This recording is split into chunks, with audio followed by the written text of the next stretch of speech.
नमस्कार दोस्तों, मैं देवराज और आज की मेरी क्लास इंग्लिश स्टडी लवर्स में आपका स्वागत है। दोस्तों, आपको मैंने पिछली क्लास के अंदर बाई प्रीपोजिशन का प्रयोग कराया था और मैं आशा करूंगा कि वो प्रीपोजिशन आपको बहुत ही अच्छी तरीके से समझ में आया होगा। यदि आप उस वीडियो को देखना चाहते हैं तो मेरी डिस्क्रिप्शन में एक लिंक दी हुई है और उसको क्लिक करके आप वीडियो को देख सकते हैं। और आज की इस ऑनलाइन क्लास में मैं आपके लिए विद प्रीपोजिशन को कराने वाला हूं, जो परीक्षा की दृष्टिकोण से बहुत ही महत्वपूर्ण है। यदि हम विद का प्रयोग करना सीख गए तो सेंटेंस भी बनाना सीख जाएंगे। तो ज्यादा टाइम ना लेते हुए हम वीडियो को स्टार्ट करते हैं। तो सबसे पहले हमारे माइंड में प्रश्न उठता है कि विद प्रीपोजिशन का अर्थ क्या होता है। सामान्यतः विद प्रीपोजिशन का जो अर्थ होता है वो के साथ में होता है, ये ध्यान रखना है दोस्तों। सामान्यतः जो विद प्रीपोजिशन का जो अर्थ होता है वो के साथ में होता है।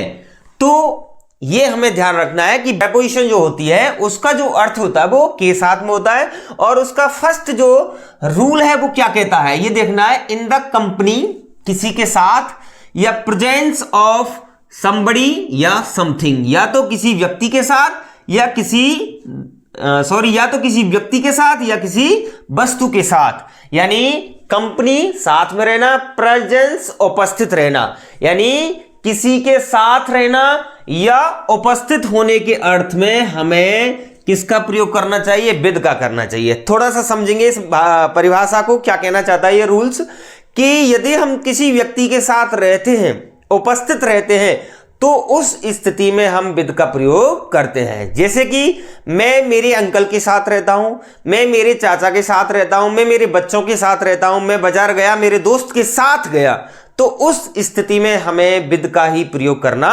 चाहिए दोस्तों, ये ध्यान रखना है। जैसे कि सी लिव्स, वह रहती है, विद हर फ्रेंड्स, अपने दोस्तों के साथ, ये ध्यान रखना है। यानी वह अपने दोस्तों के साथ रहती है, ये ध्यान रखना है कि विद के अर्थ में, साथ के अर्थ में विद का ही यूज होता है। सेकंड जो एग्जांपल है वो देखेंगे। Mohan came here with his uncle, यानी जो मोहन है वो अपने चाचा के साथ यहां पर आया।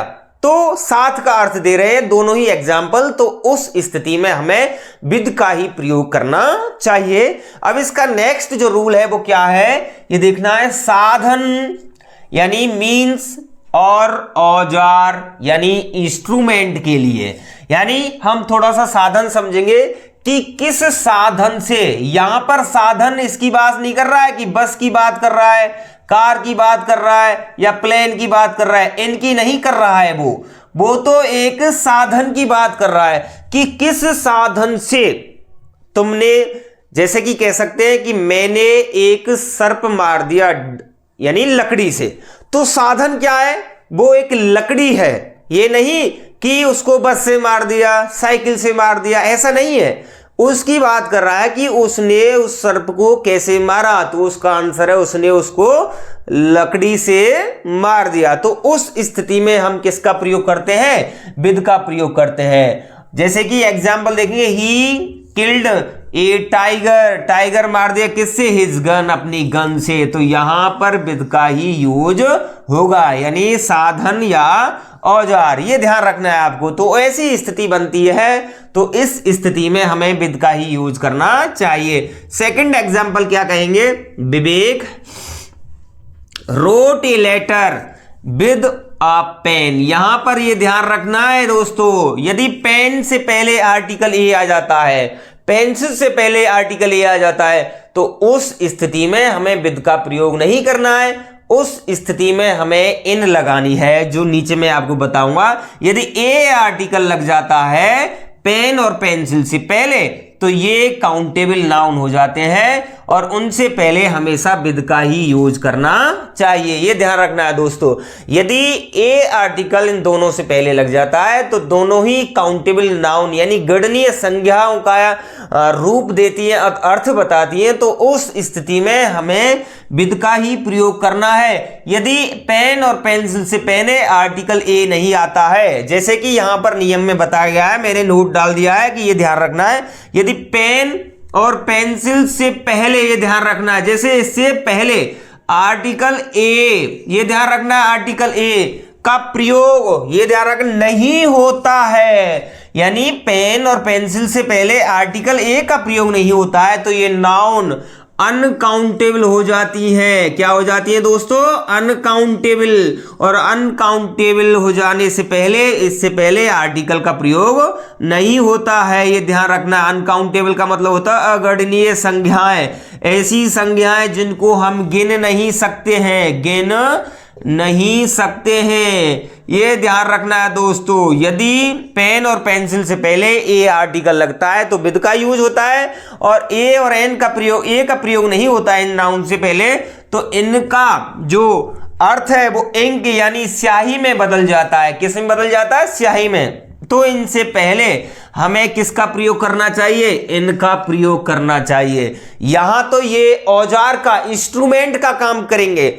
आर्टिकल इनसे पहले लगता है, पेन और पेंसिल से पहले आर्टिकल ये लगता है, तो यहां पर ये इंस्ट्रूमेंट का काम करेंगे। यदि ए और पेन और पेंसिल से पहले आर्टिकल ए नहीं लगता है तो ये इंक का काम करेंगे, ये ध्यान रखना है दोस्तों आपको।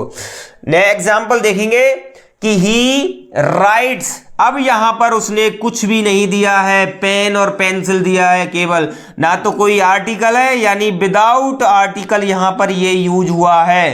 तो यहां पर हमें क्या लगाना है? इन ही लगाना है। यदि यहां पर ये ए आर्टिकल होता तो हम यहां पर क्या लगा देते? विद लगा देते। कब लगाते? जब इनसे पहले ए होता, लेकिन ए यहां पर दिया हुआ नहीं है तो इस स्थिति में हम इनका ही प्रयोग करेंगे। आगे तो आगे देखेंगे दोस्तों अगला नियम विद का क्या कहता है। तो अगला नियम है तीसरा वाला, कॉज या बिकॉज ऑफ। इसका मतलब होता है के कारण, के भाव को बताने के लिए, यानी किस कारण से कोई बात होना, किसी कारण से कोई बात होने के लिए हम किसका प्रयोग करते हैं? विद का प्रयोग करेंगे। तो एग्जाम्पल से हम समझना चाहेंगे कि यह क्या कहना चाहता है। तो उसका जो प्रश्न है, वो एग्जाम्पल है, वो यह है कि ही वाज ट्रेम्बलिंग। ट्रेम्बलिंग माने होता है दोस्तों कांपना। क्या होता है?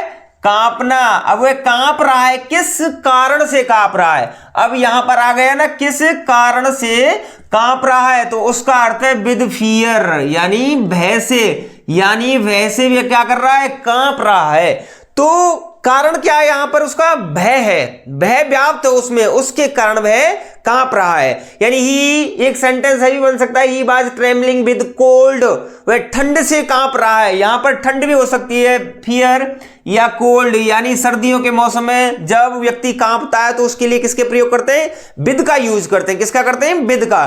तो he was trembling with fear या विद कोल्ड, तो किसके कारण के अर्थ में हम विद का ही यूज करते हैं। नेक्स्ट एग्जांपल देखेंगे, हर फेस बाज बेट, गीला था, विद टीयर। टीयर्स माने क्या होता है? आंसू, यानी आंसुओं से उसके जो गाल थे वो भीग रहे थे।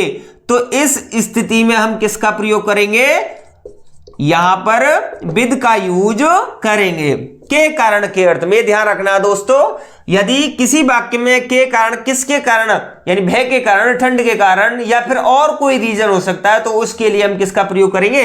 विद का ही यूज करेंगे। नेक्स्ट जो फोर्थ एग्जांपल है वो बहुत ही अच्छा है, इंडिकेट क्वालिटी या कैरेक्टरिस्टिक्स, यानी क्वालिटी माने गुण और कैरेक्टरिस्टिक माने विशेषताएं के भाव को अभिव्यक्त करने के लिए। यानी इस वाक्य को या इस नियम को हम इस तरीके से समझ सकते हैं। आपको एक गाना याद होगा, बहुत ही अच्छा है, गुलाबी आंखें जो तेरी देखी मैं बिस्मिल तेरा हो गया। यानी जो उस लड़की की जो गुलाबी आंखें थी उसकी वो विशेषताएं थी, यानी रूप सा तेरा चमचम चेहरा। बहुत सारे ऐसे गाने हैं जो आपको याद होंगे, वो विशेषताएं होती हैं व्यक्ति की। घुंघराले बाल, नीली आंखें और उसका छोटा कद और उसने कैसी साड़ी पहन रखी, ये सारी उसकी गुण और विशेषताएं होती है। तो उस विशेषताओं और गुणों को बताने के लिए हम विद का यूज करेंगे। तो यहां पर एग्जाम्पल के माध्यम से समझना चाहेंगे, आई सा a girl with blue eyes, मैंने एक लड़की को देखा जिसकी आंखें नीली थी। नीली का मतलब बहुत सुंदर थी। तो उस स्थिति में हम किसका प्रयोग करेंगे? विद का प्रयोग करेंगे। यानी आई सा a girl with A red sari, red sari, तो उसने एक लाल रंग की साड़ी पहन रखी थी, एक विशेषता थी उसको पहचानने की। तो उस स्थिति में भी हम किसका प्रयोग करेंगे? विद का यूज करेंगे। जैसे कि next example, he came home with A broken hand. तो यहां पर उसकी गुड या कैरेक्टरिस्टिक्स है, कैसे? क्योंकि उसका हाथ टूटा हुआ है, एक पहचान दे दी कि वह टूटे हुए हाथ से घर आया। तो ऐसी स्थिति में हम किसका प्रयोग करेंगे? विद का ही यूज करेंगे। और पांचवा जो एग्जाम्पल है वो क्या रूल्स क्या कहना चाहता है? भरने, फिलिंग या ढकने, कवरिंग वाली वस्तु का बोध कराने के लिए। यानी वह कहना चाह रहा है कि कोई स्थान है, यहां पर देखो कोई स्थान है, इसको किस चीज से ढका हुआ है। एक तो होता है ढकना और एक होता है ढका हुआ होना। यानी एक तो होता है ढकना, यानी मैंने इसे कपड़े से ढक दिया, ये तो हो गया ढकना। और यदि मैं कहूं किस से ढक रहा है, यानी किस से ढक रहा है, इन दोनों में ही अर्थ है, किस से ढक रहा है, इन दोनों में बहुत बड़ा अंतर है। एक तो होता है ढकना, किसी चीज को ढकना, और एक होता है किसी से ढका हुआ होना पहले से ही। तो किसी से ढका हुआ होता है तो उस स्थिति में हम विद का प्रयोग करते हैं। तो एग्जाम्पल के माध्यम से समझना चाहेंगे, द बैग बाज स्टफ्ड, ठूस के भर दिया उसने, बहुत सारे किससे भर दिया? डर्टी क्लॉथ से भर दिया, गंदे कपड़ों से बैग को लाया और उसमें ठूस के भर दिया। तो ऐसी स्थिति में हम किसका प्रयोग करेंगे? विद का ही यूज करेंगे, ठूस कर भर देना। तो ऐसी स्थिति में हम किसका प्रयोग करते हैं? विद का प्रयोग करते हैं, ये ध्यान रखना है दोस्तों। Next example, the hills were covered, ढकी हुई थी, किससे? स्नो, यानी बर्फ से। यानी कोई पहाड़ था और पहाड़ ये जो था वो बर्फ से ढका हुआ था, ढका हुआ था, ढका नहीं था, ढका हुआ था, यानी उसको हमने ढका नहीं था, वो ढका हुआ था, किससे? बर्फ से। तो इस स्थिति में हम दोस्तों विद का ही प्रयोग करते हैं। और कुछ शब्द ऐसे हैं जो उनके साथ हमेशा विद का प्रयोग, हमेशा तो नहीं, मतलब विद लगता है तो ज्यादातर वो अलग सेंस देते हैं। तो ये ध्यान रखना है दोस्तों, जिसको हम फिक्स प्रपोजिशन कहते हैं। क्या बोलते हैं? फिक्स प्रपोजिशन बोलते हैं। इस बात का आपको ध्यान रखना है कि जैसे आ गया डील विद का अर्थ होता है निपटना, व्यापार करना। एग्री विद समबडी, एग्री के साथ यदि विद लग जाता है तो इसका अर्थ होता है किसी व्यक्ति से सहमत होना। और एग्री टू लग जाता है तो होता है समथिंग, यानी किसी वस्तु से सहमत होना। और यदि विद के साथ समबडी लग जाता है, एग्री विद समबडी, किसी व्यक्ति से सहमत होना। ये ध्यान रखना है दोस्तों। और नेक्स्ट जो है एंग्री विद समबडी, यहां पर समबडी विद है तो यहां पर किसी व्यक्ति से नाराज होना। यदि एंग्री के बाद टू लगता है, टू समथिंग, तो यहां भी किसका अर्थ देगा? वो किसी वस्तु से नाराज होना। ये ध्यान रखना है, एंग्री विद समबडी, किसी व्यक्ति से नाराज होना, और एंग्री टू समथिंग, किसी वस्तु से नाराज होना। ये ध्यान रखना है दोस्तों। क्वेरल विद समबडी, यदि क्वेरल के बाद विद और समबडी आता है, यानी कोई व्यक्ति आता है, समबडी का मतलब कोई व्यक्ति या महिला आती है, तो उसका अर्थ होता है किसी के साथ झगड़ा करना।